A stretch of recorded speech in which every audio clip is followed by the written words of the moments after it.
Richard O'Brien, a young lad from England, Tauranga was heaven.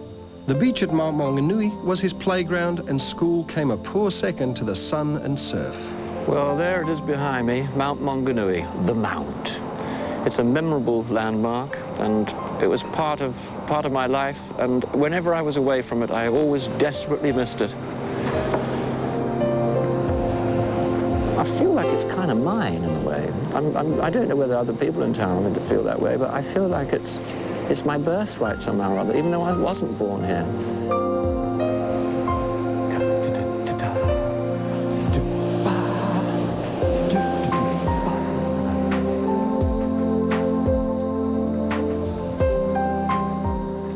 Tauranga Primary School.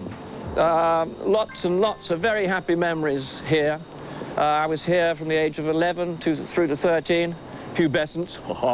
Now here I had my happiest memories. In these classrooms here, once a week, we used to have a period where we were read stories by Conan Doyle, and it was there that I developed my love of literature and my love of all things make-believe. I love these classrooms. I'd take them home with me if I could.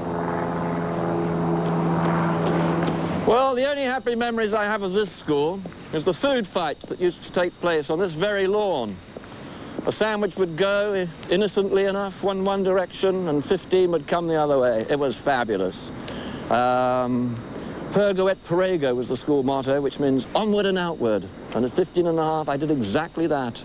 The school song, bridges from man to man, the whole wide world to span. Da, da, da, da, da, da, da, da. Hated it. Science fiction.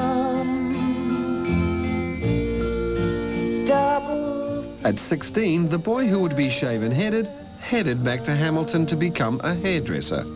They were rock and roll days with no thoughts further than tomorrow. Picture show. At the late night double feature picture show. This hole in the ground here was where the Embassy Theatre was. Inside the Embassy Theatre there were a couple of shops, and that's where I used to cut hair, right there. And just here, or somewhere here, on the footpath here, is where I shook hands with Sam Cooke. Now, not many people can say that, but I can. He was right there. And I used to come here on Saturday nights, Friday nights, to the late night double feature picture show. I was a little bodgy bugger running up and down these streets.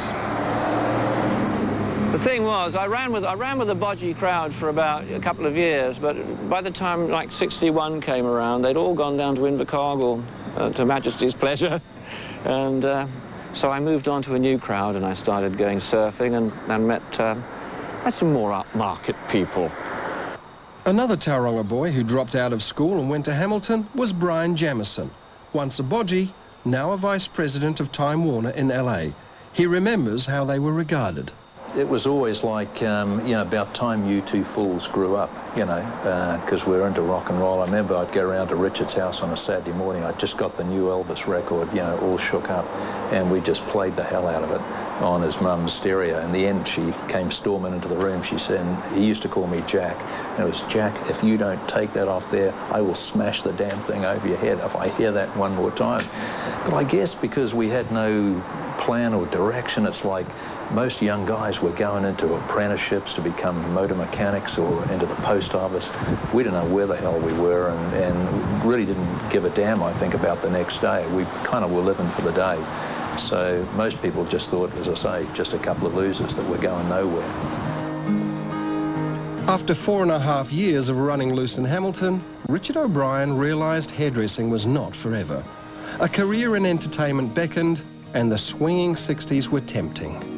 I didn't actually know where I was going in life, what I was doing. I had no direction. And it seemed, at that age, a good idea to do an overseas journey.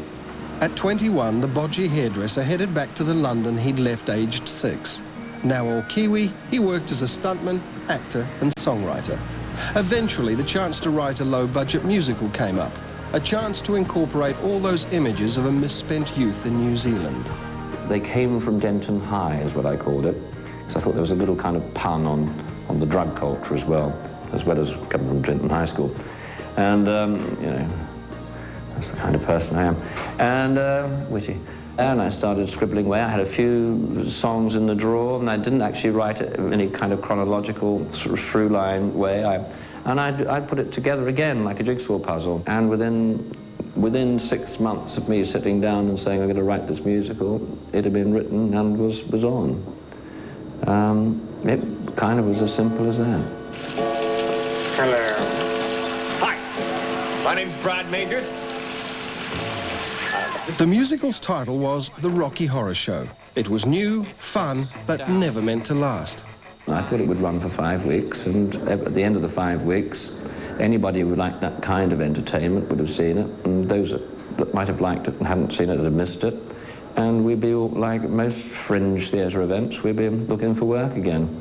But it didn't actually transpire that way.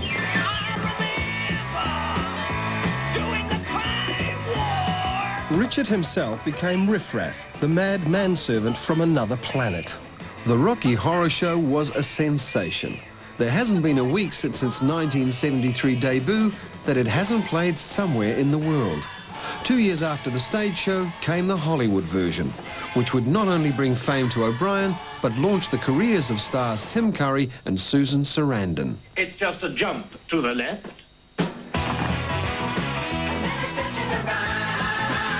I think timing is everything.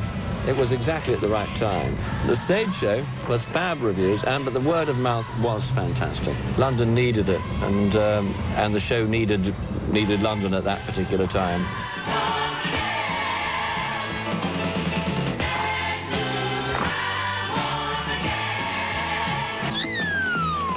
You know, maybe if it had opened 2 years earlier, or even maybe 6 months earlier or 6 months later, who knows? One might have missed that moment. It was exactly the right show at the right time. I'm just a sweet transvestite. One of the elements of the Rocky Horror Show that grabbed the attention of the audience was the appearance of full frontal fishnets and high heels. It was fun and liberating, and it wasn't long before the audience were dressing as outrageously as the actors on stage and screen. And Rocky, to some extent, was kind of liberating in many ways. Not only for me, but also for many other people, and I think that also is part of its appeal. Richard O'Brien became a hero to millions of Rocky Horror fans. The wild child from Tauranga had arrived on the world stage with a totally unique and original calling card. Our advert in Great Britain. I love it when people come up and say, I saw your show, I love your show. It's an hour and a half of great, great fun. I am so delighted to have the card, the Rocky Horror card, hold that card. I can knock on anybody's door, get 5 minutes of their time, just on the back of that. More movie roles followed. Flash Gordon, Spice World with the Spice Girls, and Ever After with Drew Barrymore, all featuring his gothic talent. I do get cast in the gothic kind of area. When I first came to England, I thought I could start to play the roles that Christopher Lee and Peter Cushing had played, because they were getting older, and they would need, you know, people to keep, because we do need cliche kind of figures, you know. That's where I have a kind of toehold in the industry. The Rocky Horror Show set Richard O'Brien up financially and found him a whole new audience for his images and music.